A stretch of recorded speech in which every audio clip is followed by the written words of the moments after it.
Hi, everybody. My name is Ray. I am the Community Engagement Specialist here at Headco. We also have Katanya, our Director of the BRC, and our COO for Headco. And we are joined by Bomani Brown, who's going to be helping us out in getting some business strategies and specifically for taxation and tax credits today. So I'm going to turn it over to Bomani to help us out. All right. Ray, thank you for the introduction. And Katanya and Heco, thank you guys for having me. Yes, my name is Bo Brown. I am currently a partner at Henry Mensah CPA, which is located right next door to Heco at 221 Main Street, where I focus primarily on business strategy. My partner, Henry Mensah CPA, is the guru with all the accounting background and tax knowledge, and together our firm deals primarily with 80% business clients. And literally all we do is talk strategy. You guys are the bread makers, you guys drive business, and ultimately you guys need strategy behind you, and that's what's kind of missing within our communities. So a little background with me before I got into the accounting agency or an accounting firm. I'm also a partner at Finesse Life Financial, which is my own independent company that's just focused primarily on business strategy as well. I also work with Total Coverage, which is another company I have, which is also deal with an insurance, territory manager for Heartland. And before I got into business, believe it or not, I have a background in biochemistry and medicine. So I'm pretty well diverse. Ultimately, I realize everything is a strategy and everything comes back to the numbers, hence, which is where I'm at right now within this firm. So I look forward to dropping some jewels on you guys and giving you some education and showing you ways you could be more efficient within your business. All right. So, introduction to business entities. And guys, I'm going to try and make this as interactive as possible because I need to ensure that you guys actually understand what's being discussed. So I am going to have you guys come off of mute, and I am going to have you guys just kind of answer some questions, and just so I can know what's going on. So you guys understand actually, how these entities are actually developed. All right. So I guess, can anyone tell me, these are entities that currently exist? Can you guys currently tell me on the phone, how are you guys currently structured? Any of you? All right, so Ernest Francis Top Notch Flaggers. I'm currently structured as an LLC. Okay. Is there anybody else on this call that's LLC as well? Do we have anybody else that operates as any other entity other than an LLC on this call?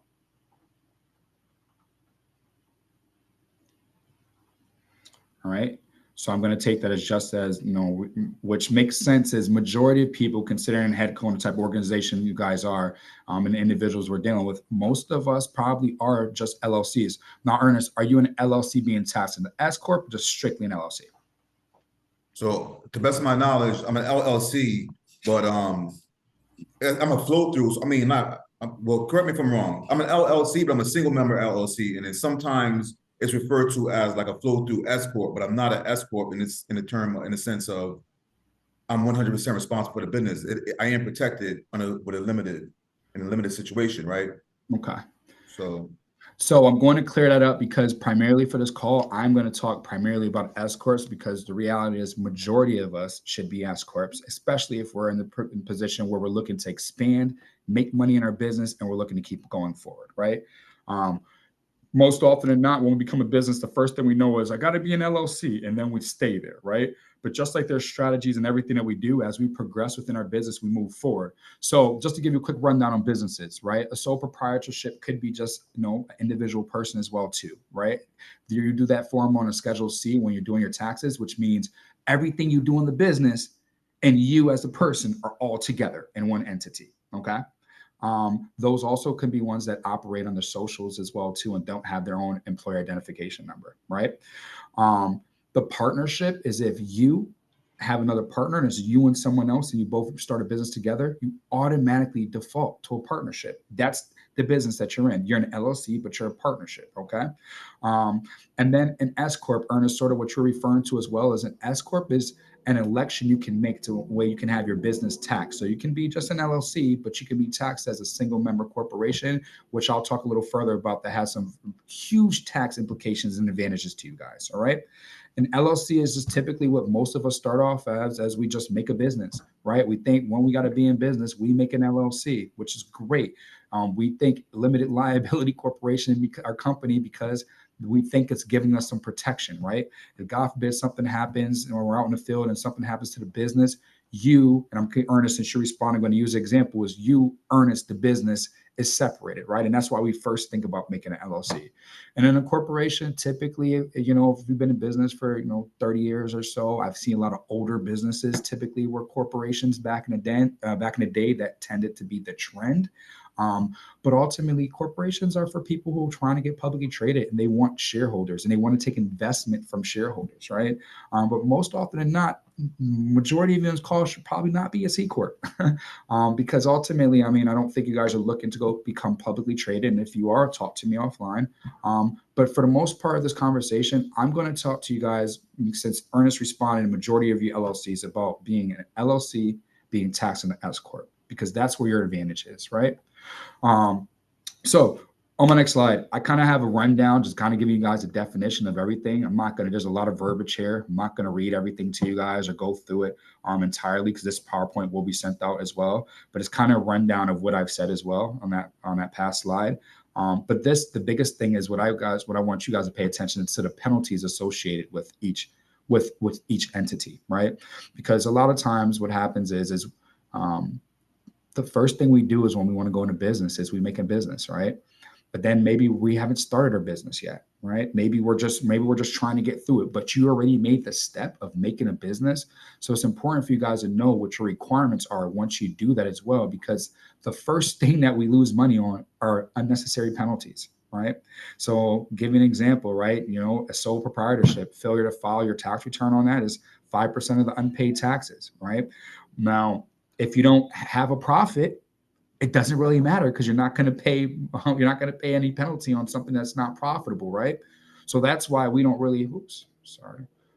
That's why when we come a sole proprietorship, most of us aren't really so concerned about the penalties or the filings, because a lot of people make LLCs just for write-offs, right?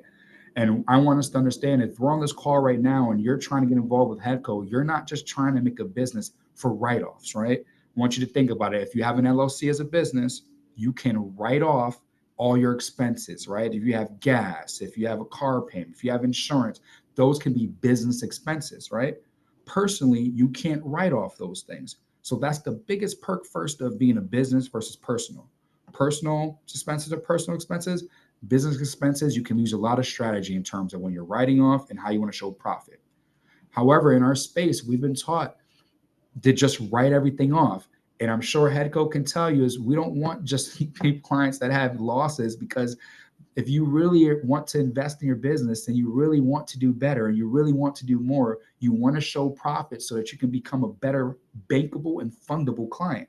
And the only way to do that is to actually show your profit, right? So if you're going to show profit in your sole proprietorship and you have some profit, you're going to pay a 5% penalty if you don't do your taxes on time.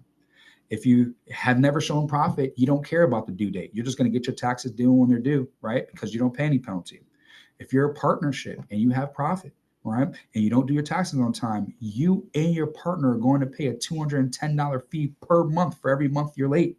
So it's important for you guys to know that when it comes to tax deadlines, you file those taxes, right?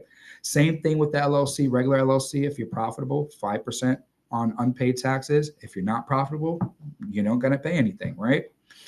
S Corp, same rule, 5%. C Corp, same rule, 5%, right? So the rule is, so I guess the rule of thumb first is know your entity, which you are. And if you actually want to pursue funding and to use your business to expand and be better, know the due dates that are associated with them. Because the first thing that everyone is penalized on is failure to file on time penalties. It's the highest thing that we get penalized on. And a lot of us, when we're in an infancy stage of our business, those can be some of our biggest expenses because we're unprepared for them. Okay. Has anybody here have any penalties in the past that they were surprised of, and they were surprised of how much they cost? Yeah, I had the sales and use tax. That I didn't know that you have to file, and when you file it, you don't have to pay it right there, but you have to have it filed. So I got hit probably over $2,000 in those alone. Exactly.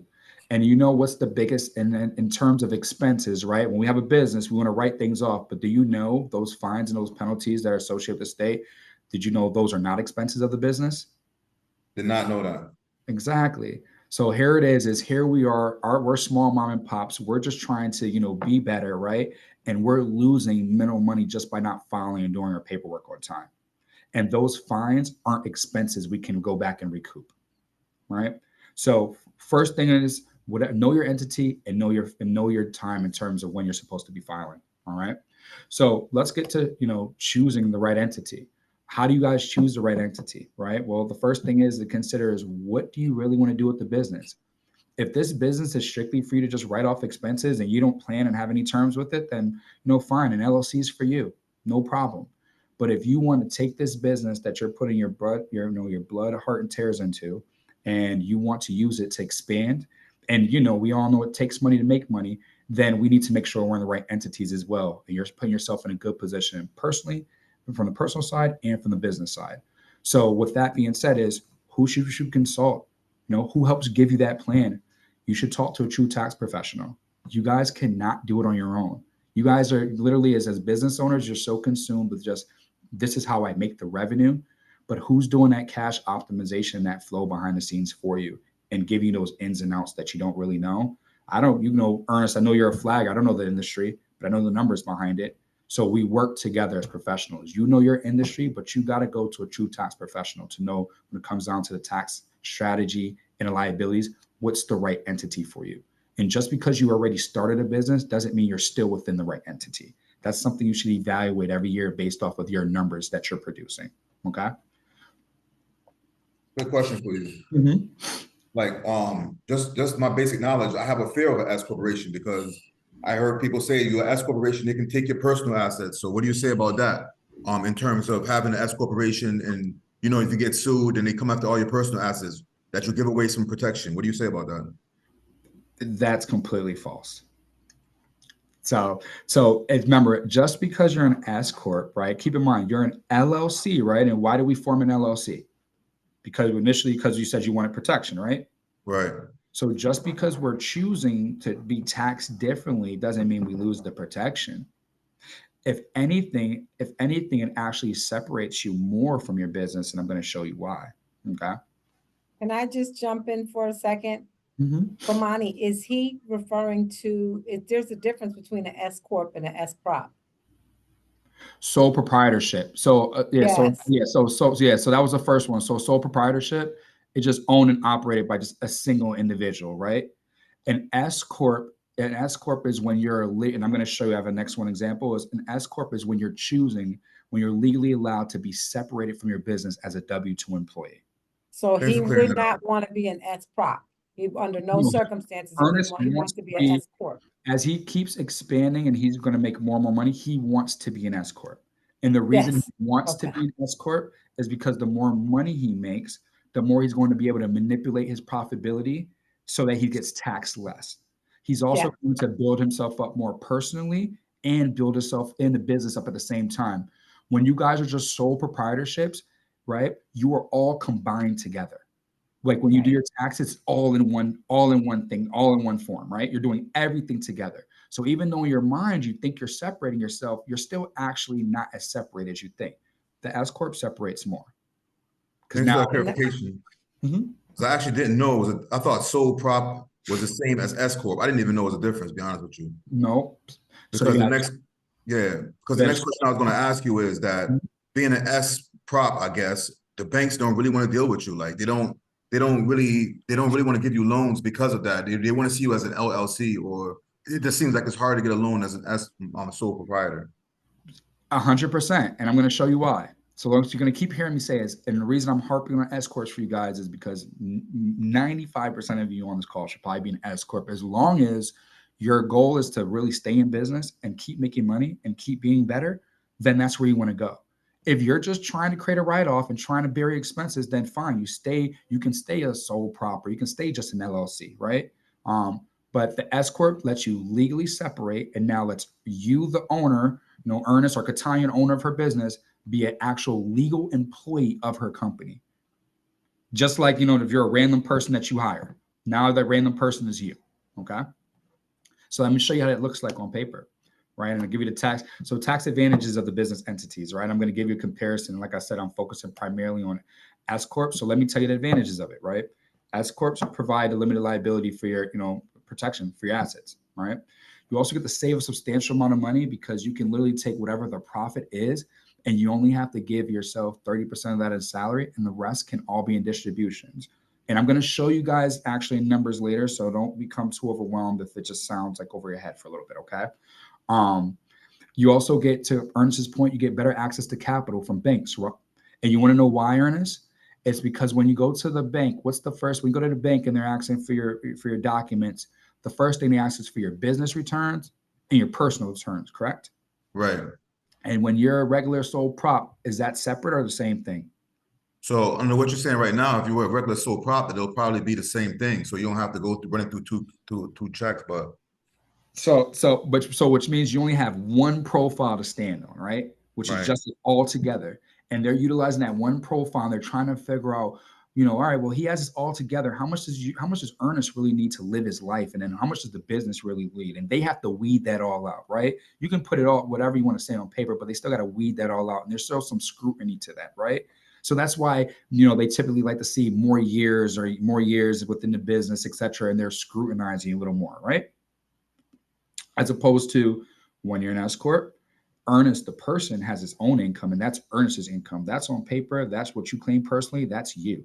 And then Ernest, the business, has its own income, and that's the business. That's top-notch flaggers. That's that business, right? So it's very clear. This is how much the business make, and this is how much Ernest needs to live his life, right? Also, an advantage of the S Corp as well too is now because you're a legal employee of your company. And I'll use my landscapers, for example. Say I have landscapers, they do tons of summer work, etc., but they don't do anything in the fall and they wait for winter. Well, because you're a legal W-2 employee of your company, you're just like any other employee out here work within America. If you can be laid off, and when you're laid off, you can collect unemployment. You can just lay yourself off from your own company, right? So think about it as you have the ability to collect, and so you have the ability to be laid off and collect unemployment in your dormant months from your own company, right? As opposed to just weathering the storm, right? You're also able to write off your health insurance, right? And you're also able to eliminate some other taxes that I'm going to show you down on the next slide. Okay. You could write off your health insurance? Yeah, as an actual business expense. You're not separating. We're not colluding the lines. You're writing it off because now you offer through the company. It's a true business expense. Why can't you do that as an LLC? Well, because you're the owner. So there's the rules. The rules are different because when you're just an LLC, you're the owner. So it's just the same way we're like, as the owner of an LLC, you're not allowed to be a W-2 employee of your company. So that's why when you're just an LLC and you guys are saying, I need to take money for the company, you guys do something called owner draws. And you pay estimated taxes on that owner draw every quarter, right? And then usually at the end of the year, they say, okay, well, you know, this is what you owe. Health insurance, just like we were to go work for a corporation or anything like that. If the company offers health insurance, we can take that as a W-2 employee, you can take that as a deduction on your paycheck. Make sense? Makes sense. Okay. So let me just use as a clear example. And let's get to the numbers. So this is an easy way to identify. Here's an example of a self-employed, you know, here's a regular sole prop, you know, LLC together. You guys brought in $100,000, right? And here's me as an S Corp, same $100,000 income, right? Now this $100,000 income as a sole prop, right? You guys are subject to all the payroll taxes, federal, FICA, state, all that, which is about 40% of everything, right? And your total net income, your total net pay when you come home and you look at all your money at the end of the day, it's about $60,000. The difference in bridging yourself and being an S Corp, which still gives you the protection that you had before, but lets you separate yourself, is now on that $100,000 salary. You can take $30,000 as salary, right? You'll pay your taxes on that $30,000, right? But then the $70,000 that your company has in profits, you can just take as distributions, right, from the company, and that's now giving you a K-1, and that's what you're going to take and go do your personal tax returns now. So what happens is now like we're taking this money out of the company and we're filing it on our personal tax returns. as well, right? But the difference is we're saving on all these other taxes it would have took us because we took it as distributions. Okay. And I'm going to give you a little easier breakdown of it as well. So just think about it like this. So Ernest, this is the sole prop that you're talking about, right? And this is an S corp. So on the left-hand side, you guys can see, so this is a sole prop, your self-employment taxes, right? Social Security is 12.4%. There's no getting around that. Medicare is 2.9%. There's no getting around that, right? But as a sole prop on the left-hand side, you notice you pay your Social Security, your Medicare, you pay your state taxes, your federal, your state, and your unemployment, right? So if you notice, you pay all those taxes all together, right? As opposed to an S corp, your distributions, right? You don't pay the federal or the state or the unemployment. So you're saving a substantial amount of taxes. So let me pause there. Questions on that part? Yeah, I got a quick question for that. When you say, all right, so like these numbers are killers, but what I'm trying to say to you is that who does it? All my employees as well, or just me? No. So this is you,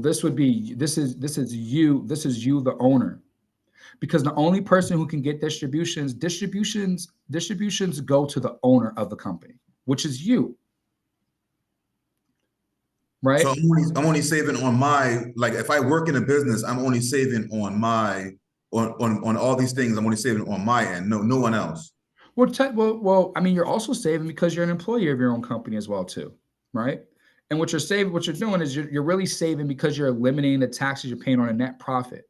Keep in mind, every time we make money and we get more and more profit, we got to pay Big Brother, right? So my next question is this. Some insurance companies say, listen, for every $100,000 you pay in payroll, then you have to go up 7%, right? So would this reduce my payroll, like in the sense of like, if I work in my company and I work $40,000, whatever, would that be, if I was an S corp, would that be not counted towards that 100,000?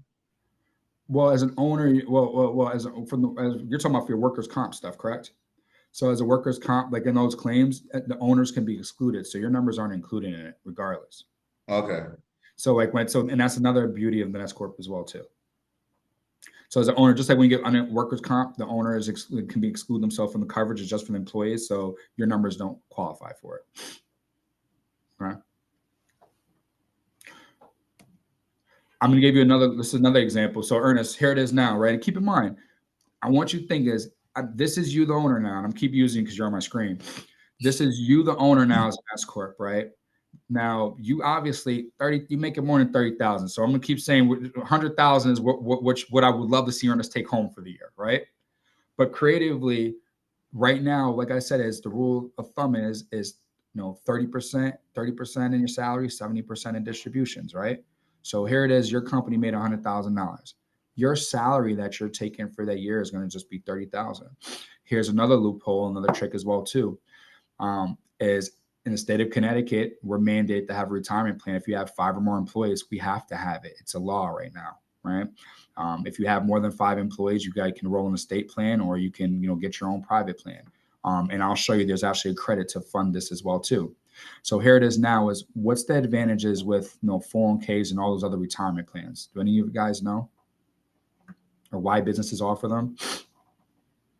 To reduce, right? To reduce the burden, the tax burden, correct? I mean, that could be one of the reasons. Well, yeah. So think about it, right? The reality is like, okay, I'm going to make this amount of profit. Would I rather give it to my employees, or would I rather give it to Big Brother, right? And Ernest is 5 full-time employees, just so you know. So here's an example. Ernest gives himself a salary of 30,000. Now for 401ks, he's allowed to max out his 401k at 23,500. So that's max money he can put into his 401k, all pre-tax. So the 30,000 that Ernest gave himself, 23,000 of that 500 went away into the retirement plan for himself, which is important for you guys because you got to build a bucket, right? We're entrepreneurs, we're self-efficient, etc. Right? So you put 23,500 away, no taxes taken out, right? And then on that remaining money you're paying, and then on that remaining money, look at the taxes you're paying. You got Social Security, right? You got Medicare, right? So total taxes $1,797. The SSER, that's the employer side of it. Because remember, when you're looking at your check as a W-2 employee, you say, "Man, Big Brother took $500 from me." that's money being withheld at your check, but no, the owner of that company, which is you guys, are also matching that money as well. Which is why, Ernest, which is why your payroll and stuff, which is why it's important for you guys to know that, because you got to know what it costs for you guys to put into it, right? So here it is. After all the taxes taken out of everything, right? When the remaining wages of $6,500, right? If I go through the whole breakdown altogether, I'm only going to pay $6,500 in taxes altogether, right? On this whole $30,000, right? Keep in mind, 23 of that went away tax-free. The distributions that I take of that other 70,000 I have left in that salary to myself, right, are only going to be subject to federal and state taxes, right? So ultimately, I'm going to take home $74,594, right? Because they're not going to be subject to the Social Security. They're not going to be subject to, they're not going to be subject to Social Security, the Medicare, all the other stuff. So ultimately, what I did now here is I eliminated my taxes, right? But I also, that 30,000 that I was taking for myself, I actually put a lot of that away pre-tax into another bucket for myself. And you guys know what you can use a 401k for? You know the rules with them at all? Like what the advantages for why? Like I know, so companies offer it for advantages, but what is the advantage? Now, Ernest, that's you, the owner, you offer it for a tax break for your company, but what's the advantage to the employee? To the employee? Mm-hmm. I mean, it's taxable on their end, right? It is taxable. So I mean, like, no, it's pre-tax. So when they put their, so think about it. I get paid. If I put $100 into a 401k as your employee, right? You would have to match. And if I didn't put that $100 away, you would be paying taxes on that $100, correct? mm-hmm. And they would be paying taxes, right? So you just missed. So they just saved on paying taxes on that 100, and so did you. So ultimately, you're lowering your payroll liability altogether, right? Now, the biggest thing is all right, now, do you guys know what to use your 401k for? There's people who don't participate. They don't know why. Sometimes you business owners say, I have to match. None of that's true. The reality is you're just creating a bucket for people to retire out that if they put money away in pre-tax, that's a savings for you and a savings for them, right? That they can also turn around and come back and use that for. So I ask the question again is, do people know what you can use your 401k for? I'm going to ask Katani because I know she used to do this stuff. Yeah, so the one thing I was going to say real quickly before I get into what you can use your 401k for is the big advantage for Ernest as well is retention.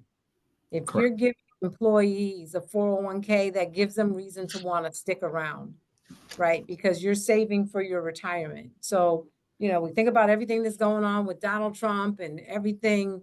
We're losing this, we're losing that. We're giving people a way to save on a pre-tax basis if they want to buy a home. They've even updated it to if they have to pay for funeral expenses, they have to pay for college expenses. So you have the ability to help your employees get, to do different things that they may have never had the opportunity to do. Ultimately, the money is meant for retirement. So you want to save it as long as you can. It's a long-term goal. But should you need it to further yourself in life, the money's there. It's there to give you the access, and it's definitely a reason to keep your employees around. If I may say something real quick, I agree with you 100%. But in my industry, because it's seasonal, I have a tendency to attract people only who can see the carrot in front of their face.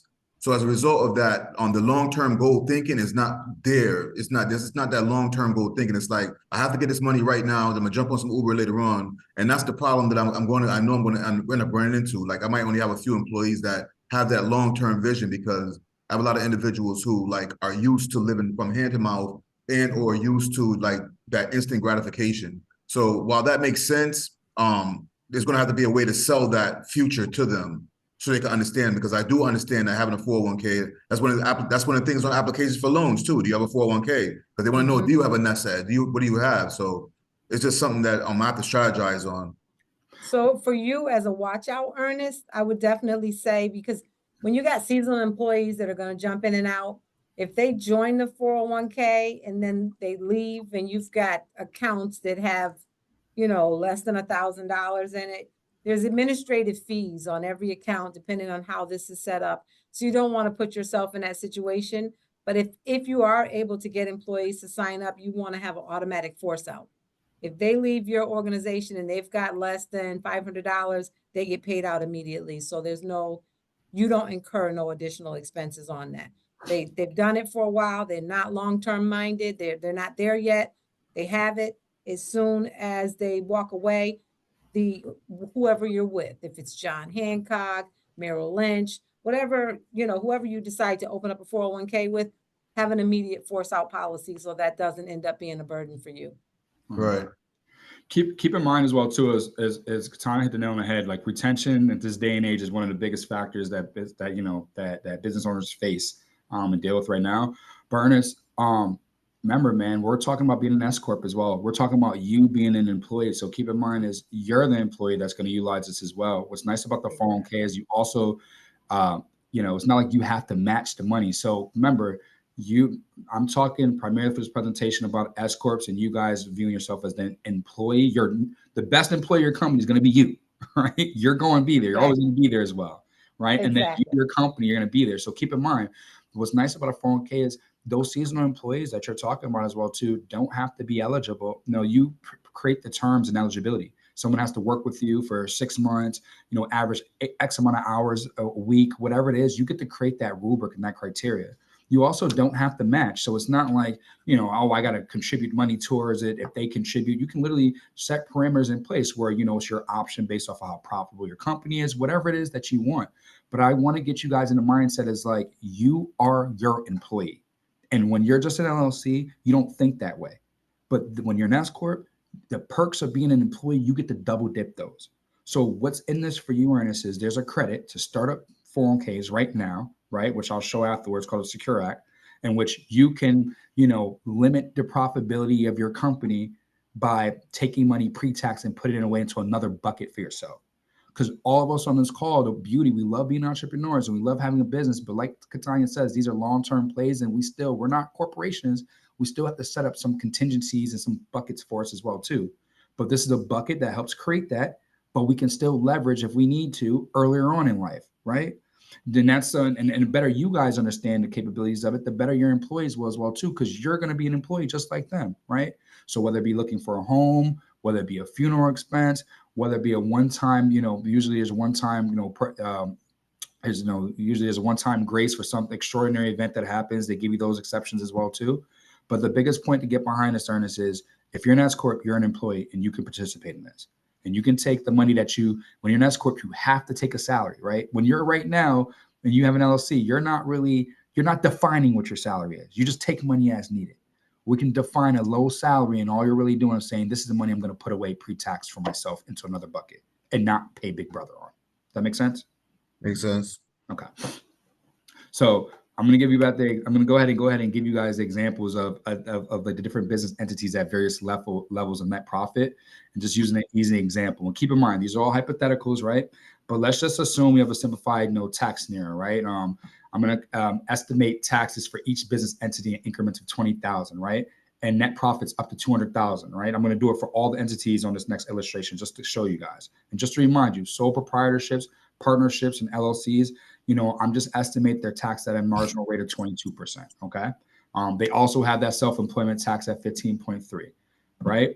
For S corps, I'm just going to say a reasonable salary. In this example, I use 60% of the net profit, right? You can go up to 70, but I'm just using 60%, right? I'm saying, so I'm taking 40% of the net profit is going to be in dividends, right? And then I'm going to give an illustration versus the C corps, which their corporate tax rate is 21%. All right. And if you look at this breakdown on this graph, what do you notice in terms of a trend? If you compare net profit on the left-hand side in increments of 20,000 versus the business entities, what do you guys tend to notice? So proprietorship gets the most. So as you create more and more profit, right? Who's getting hit the most? To your right, Ernest, sole proprietorships, the LLCs, et cetera, because you're getting hit with double taxation, right? And if you notice, and then look at where the S corps, you notice right around, I would say, the S corps, I say, the turn, I really say around 60,000 or around 50,000 or so. But if you notice the turn, if you're making more than 50,000 net profit, and you tend to doing better with your business, I don't really see if there's any reason why you shouldn't be an S corp. All right. And I put C corps over here as well too. Keep in mind that yes, at the 200,000 mark, they pay less taxes at that 200,000 mark, but keep in mind C corps get taxed on their dividends as well too. So they actually get hit with double taxation as well too. So, and even though it looks lower here, on the personal side, those people claim taxes and pay it as well too. So I just wanted to show you is like the S corp is the way to go, and you don't have to be making $1 million to be one, right? Some simple as $50,000 in net profit. If you switch from an LLC to an S corp, do you retain the same EIN number? Yes, you do. So that you don't have to make a new business. You don't need new business history. You literally just have to do a new form filing, and you're just electing to have your entity taxed as an S corp. All right. So let me take some time just to kind of go over some credits that's out there for you guys as well too. All right. So this is a list, and I'm sure I'm going to have Echo send these all out as well too. But there's a list of all possible credits that's out here right now as well too, or at least the main ones that you guys should pay attention to, which I think is very important because ultimately within our business, right, is if you guys know what's out there, then you can navigate towards that as well too, right? And you can navigate towards achieving those credits, right? So, you know, if you're in an empowerment zone, if you're doing development, right, there's, encourages hiring of, designated areas, right, for people in designated areas, right? If you're in restaurants, there's a FICA tip credit, right? R&D activities, there's a credit for that. I think for the purpose of the call, the main ones that I want to highlight primarily going to be around health insurance and around WOTC, right? And WOTC is the work opportunity tax credit. And those are essentially higher incentives for you bringing individuals on board. Okay. So I'm going to kind of deep dive into the specific ones I think matter to you guys ultimately.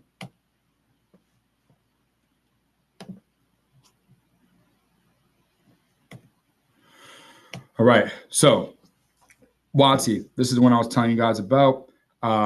This is a minimum of $1,224, a maximum of $9,600 per employee that you guys hire. This was made for you guys. Only the Walmarts and the Walmarts and the CVSs of the world are using them. So, and I want to tell you why they're using them. So, if you guys go to one of these big corporations, tell me what's the first thing they actually do when you want to apply for a job.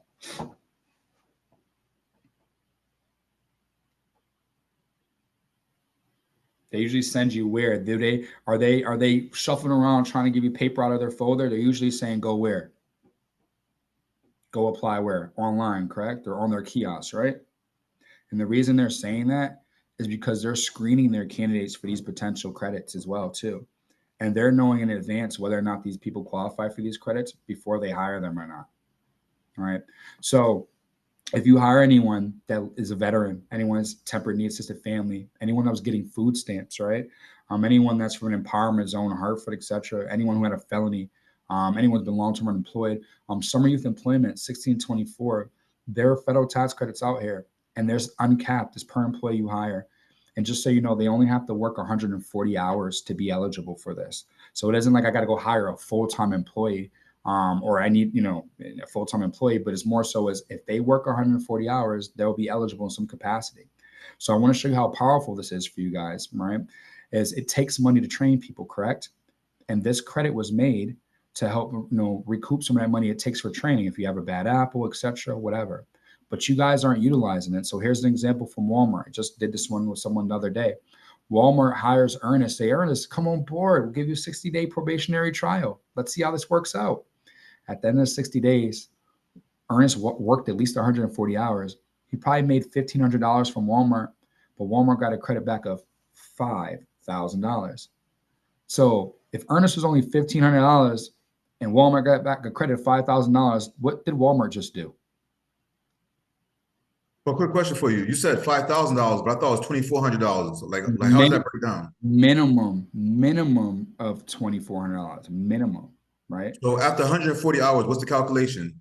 I said it's after 140 hours, they're eligible for the credit, right? It doesn't mean they're going to get the full amount of the credit, but you're eligible after 140 hours. But like I said, the credit can be anywhere from a minimum of $2,400 to a maximum of $9,600 based off the categories that they hit, right? So the reason bring up the example when I said they're going and they're screening you online, Ernest, is because someone can hit multiple categories. Someone could have been summer youth employee. Someone could have be getting food stamps in their family. You know what I mean? And someone could also have a felony, whatever it is. It's based off the criteria that they hit. So for this example that I'm using, this client or you, Ernest, the employee that Walmart hired, you qualify for $5,000. Walmart paid you $1,500. So what did Walmart just do at the end of 60 days when they say, hey, Ernest, sorry, this isn't working. We got to let you go. Thanks for your service or thanks for your time and let you go. What did Walmart just do? Yeah. They just, I've seen that happen to a lot of people. you essentially became free labor, right? And they profited $3,500. So it kind of goes back to what I was saying, Ernst, about like the 401k, et cetera, and stuff is, as businesses milk big things for themselves, it isn't necessary for the employees. And as you as the owner, you can do the same, but because we're more small and pop and we also, all the employees, we actually care, right? So we're going to put some things in place that benefit the employees that we have and you, because you're an employee as well, because you know what it's like, right? So this is one example of something that you guys are underutilizing. And the reason you're underutilizing it is because you have to apply within the first 60 days of hire. So this isn't something you're going to come to the accountant or your CPA firm afterwards and say, hey, did I get this credit? Or can I get it? No, you got to do it from the time you hire somebody. All right. None of this stuff is retroactive. I mean, like they say 28, you say 60, they're saying 28. I mean, like, what's the actual criteria? Is it 60 or 28? 28 is where I'd like to be, 60 days the max. So, like, for businesses that don't know, like I've lost probably like almost $20,000 in credits. I'm not even playing. So what I'm saying is like, I thought I read something before that said that you can somehow get it retroactively. Is that true? As far as I listen, I haven't seen it yet. I've been doing this for quite a bit of time. I mean, like I said, the government likes to put things in place, but they like to be by the rubric, right? So it's all about knowing. Oops, what just happened here?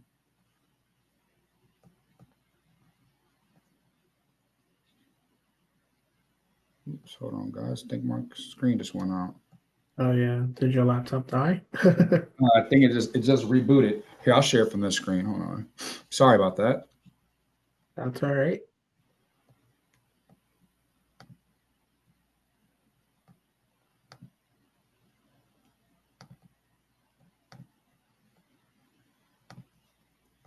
While he's doing that, Tyrone had a question. Does an S Corp information that happens mid-year get credited for the entire year? Did we address his question in the chat? No, we haven't. Okay. Tyrone, what do you mean? So can expand upon that a little bit more, Tyrone. Sorry. So I was just wondering, because this is actually a step that I wanted to take. Let's say that I formed or I did the business filing for the S Corp like in June. Up until that point, then now that I'm an LLC, will I still be taxed as LLC, or will it be like split LLC and S Corp? When you do the election, you do it to the year you want to be starting taxed at. So you can do retroactive. Like, for example, you can go back and amend a tax return 2 years. So like if I come across a client that I think was extremely profitable, but they're just like, you or Ernest, for example, you made good money and you were profitable last year. If it makes sense, we can go back and make your S Corp election as of, last year. You can go back as far as 2 years. So if you do it mid-June, you determine when you want the election to take place or whoever did the paperwork for you. So it could be that year, right? Or it could be as a starting of next year. That's how you did the documentation and what you chose. Thank you. I appreciate that. Okay. And also, man, before, and I'm in and out of work right now. I literally was taking a lunch break and I forgot that this was happening. Mm-hmm. I was just wondering, will you all be able to like set up a time for those that may need help with tax purposes? Because I'm now getting into becoming an employer, and not just hire myself, but hiring other employees. And this CT tax thing, like doing it monthly and all that stuff, like it's overwhelming.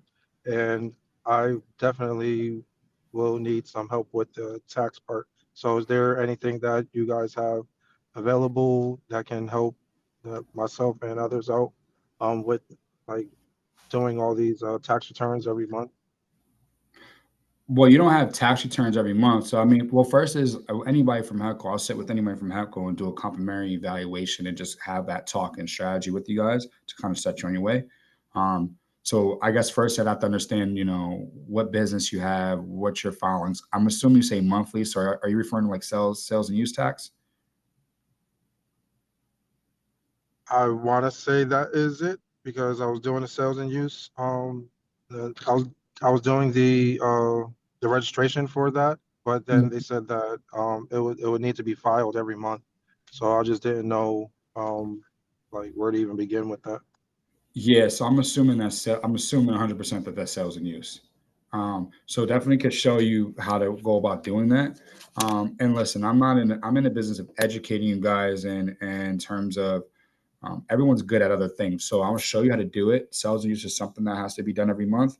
And it's something where if you don't do it, it's not your money, it's the government's money. So if you don't do it, they take penalties and you don't get to expense it. So something you have to decide if you got a dedication to do it or not on your own, or if you're gonna pay someone, they'll just do it for you. But the biggest thing is just getting an understanding of what it costs you to charge people and what's in that money that's going to your account so that you have an idea of how much of that really is not yours. And that's pivotal, especially when you guys just first started. We're like, make it money. But I think sometimes we forget to realize that money isn't yours.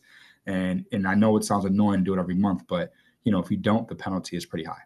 So I'll walk you through it, how to do it as well too, and then we can talk about what you're most comfortable with in terms of proceeding forward, of having someone do it, or if you're going to do it, or however you want. But I'll walk you through how to do it. Tyrone, after this call, I will send out this video link and give you the information and give you Bomani's information so you can connect with him directly. I'll send it to everybody that's on the call so you can connect with him directly and work with him to get started. Excellent. Any other questions on WOTC? No, that retroactive question would be helpful though, man. I really lost out. I just find it hard to believe that the government wouldn't say like you can reclaim it on your tax returns, like especially if you retain employees. It's crazy. It gotta be on that thing. Well, I mean, listen, I have a question to you. Is when have you ever heard of this before? Have you ever heard of WOTC before? Or HEDCO, have you guys, I mean, you're in the organization, how many times have you guys heard of this? No, I've heard of WOTC before. I just never knew how it really worked. And like what I'm exploring right now is literally like how to go in. Like I'm signing up right now with I think a CT Hires to do my own, do it myself, like to get it done instead of just paying for it. I mean, that's another expense. I mean, it's not really expense, but because I can't, like as a small business, I can't afford to pay up front right now on the front end for something that's going to happen on the back end. Like small business, it still hurts, even though later on you're going to get it back. So that's something I'm trying to incorporate into like the human resources section where I do it myself.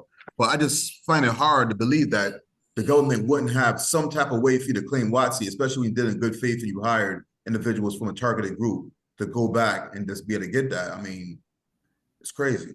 Yeah, I mean, listen, I just go back. Remember, I'm the numbers guy, so just go back. Their rules are the rules, right? So we can always make petitions, you can always make arguments, but I live in the realm of guarantees, so I can't guarantee that. You know what I mean? But it's just more so as I like where you're going with it in terms of developing HR process, developing something that you can streamline and always attain this, so that you just don't miss out on moving forward, right? And anything we get on the retroactive, I know we spent the money, you spent the money already, but anything we get retroactively would just be icing on the cake, right? But moving forward, we just know there is a timeline associated with it. All right. So moving on to the next credit, I'm going to go, there's a small business healthcare tax credit overview. So I know, Ernest, you said we were talking about the health insurance before, right? So, this is a credit for businesses that have less than 25 employees, right? They'll ultimately give you some incentives to offer health insurance to your employees, right? And ultimately, if you have health insurance for your employees, just like Katanya said earlier about giving employees benefits, helps increase retention. Well, this is another benefit that help increase retention as well too.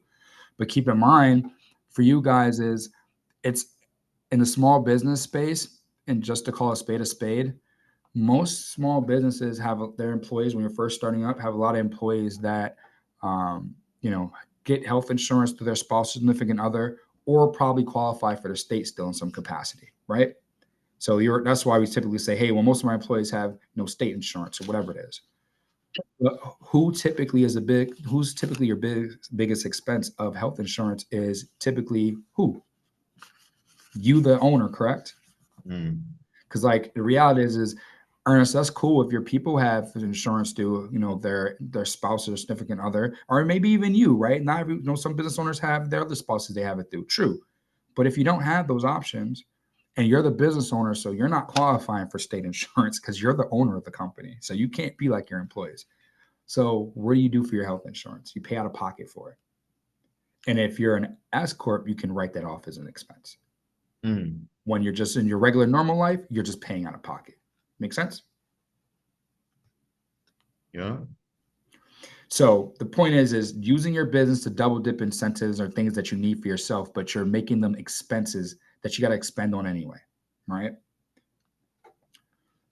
Next credit is the Secure Act 2.0. So this one is one that I was talking about with the 401k. The government will literally give you startup capital to start a retirement plan for your business, right? So 5 or full-time or full-time equivalents, you have to have a retirement plan in place. The government is giving you money to start these plans, right? So that you don't have to pay any startup fees.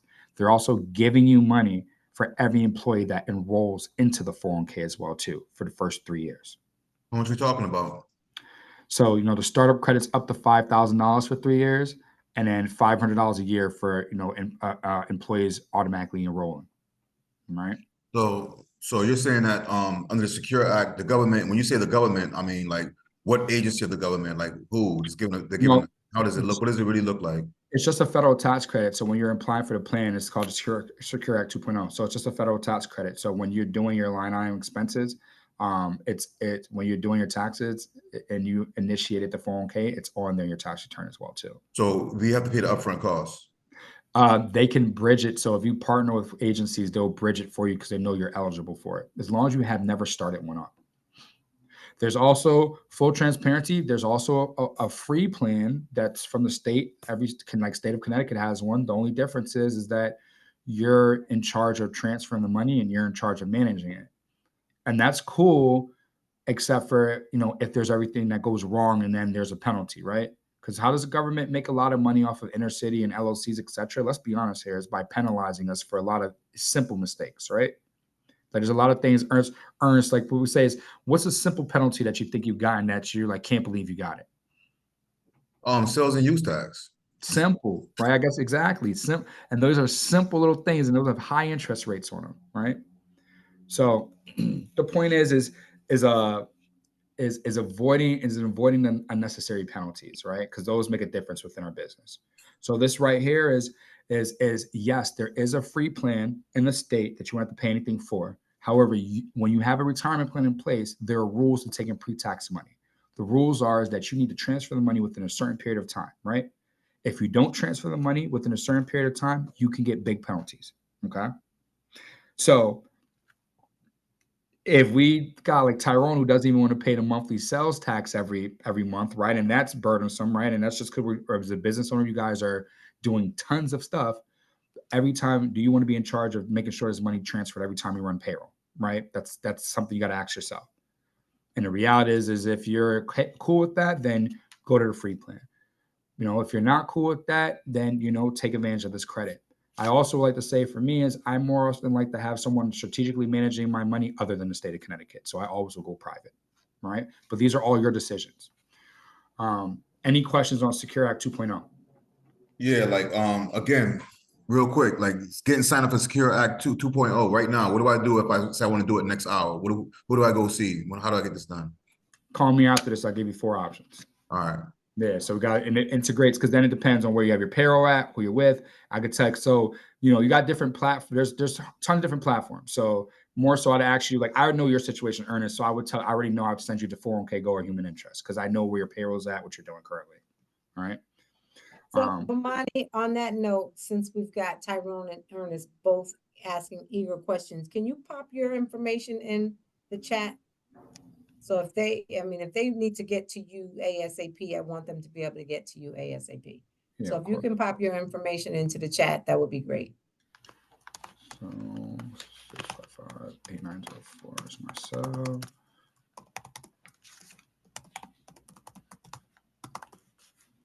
I just gave you guys my cell phone number and my email address.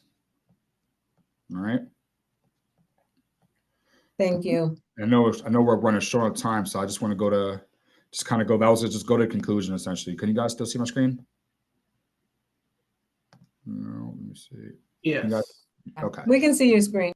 All right. So listen, man, the importance of consulting a tax professional, which is kind of what I want to get back to this, is everyone's situation is unique, right? Everyone has something different going on. It's all about where you're at in your business, you know, where your plans, where you want to go. Ultimately, if you're just creating an entity where you just want to shelter and save and be able to write off stuff, then you don't need to manipulate the tax entities, etc. You can stay where you're at. LLC is the way to go. Stay there. Fine. Sole prop, stay there. But the reality is, if you want to become a better bankable business owner and you want to be able to double dip advantages of being an employee of your own company and the owner of your own company, then S Corp is the way you need to go. And 95% of you on this call, or anyone who is on this call, should be an S Corp if that's what you're trying to do. If you're trying to grow and you know you're in this business to keep making money, you guys should be an S Corp, 100%. There are very few of you that I would say wouldn't be, all right? So you got to consult a tax professional. They're the professionals, right? You guys are a professional at your craft, you know, whatever it is that you're doing, whether it be flagging, whether it be paving, whatever it is, you guys are the professional. But when it comes down to manipulating the strategies and numbers, it isn't just about making more and more revenue. What's the point of making more revenue if you're going to pay more taxes to Big Brother? You guys got to know what that threshold is and know how to manipulate it, right? Also, you stay with a professional because they help keep you compliant, right? We help make sure that you don't get those miscellaneous penalties that can ultimately, you know, lead to you having losing net profit, right? Penalties for not filing on time just because you didn't do an extension it's ridiculous, right? And then ultimately optimizing financial strategy, right? Like you guys got bookkeepers categorize expenses, accountants file taxes based off of the numbers you guys give. But consulting in a consultant manner with a tax professional lets you guys create a strategic flow for optimizing your financial strategy, right?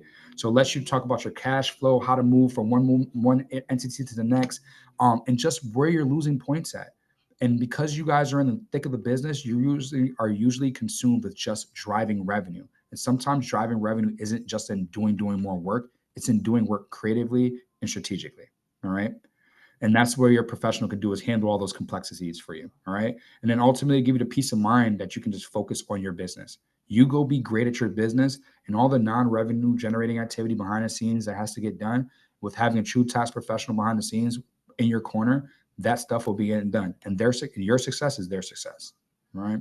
And with that being said, sorry it's a little long-winded and the technical difficulties, but I appreciate you guys for having me. And I'll stop sharing. Well, I appreciate you joining us. That was excellent information. Yes, thank you so much. Yeah, that was absolutely, and that's what our clients are looking for. That's what they need. Your information is in the chat. Hopefully Ernest and Tyrone have had a chance to write that down. I will send out a follow-up email. I will include a link that has the discussion as opposed to just sending you the PowerPoint presentation, so that if you want to go back and listen to anything that you talked about or specific questions, you'll have it in the link. And I will try to get that to you guys by Thursday, Friday at the latest. Any questions? My last question is, how much should we like really allot for like tax professionals in our budgets? Let's just say like for me, somebody like me, I get paid per project. So sometimes I get paid like almost immediately. Sometimes I have to wait 4 months. And like it's hit or miss with those time frames. So how much do you think that we should at least have set aside for tax professionals? I think it's based off the complexity of your business. I mean, I will tell you is, you know, my partner's base rate is $450 an hour typically, right? So, and, you know, so, I mean, I would say it's based off the complexities. Your accounting, you want a professional that's in your corner as well too, right? So like, for example, we don't have clients that pay every month. I have some clients that are just like you that they pay on a quarterly basis or so, or some that may pay annually, whatever it is. It's a working relationship based on understanding your situation as well too. Like your net payment terms may be different, whatever it is. So I would say is to give you a price point, it would be based off of what work needs to be done. Do you need us to reconcile? And when I say reconcile, you need us to do your books every month and categorize your expenses and create the P&L and all those things for you, right? Or are you paying someone else for that? Or do you want it to be all underneath us and we just organize it all, right? The sales and use, like I said, the sales and use is something where if we're looking to save money, I would show you how to do the sales and use, because it's really not that hard. It just becomes dedication on you need to do it every month. But if you say, hey, I can't do it and you want to pay for it, well, then we're more than happy to do it as well, too. So I kind of say that's a loaded question. But I mean, it could be, it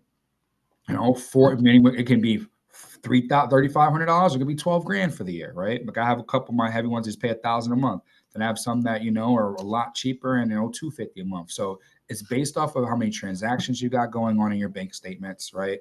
How much interaction that you need from us and other work you need to help support your business as well, too.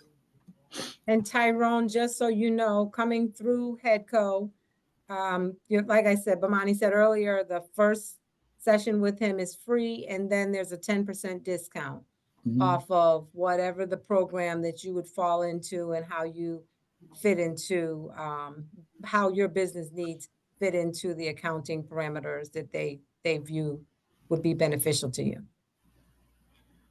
Yeah, Tyrone, come see me. At least set you up and set you on the right path, man, no matter what. And then we'll just take it from there. I appreciate it. Thank you so much, both of you.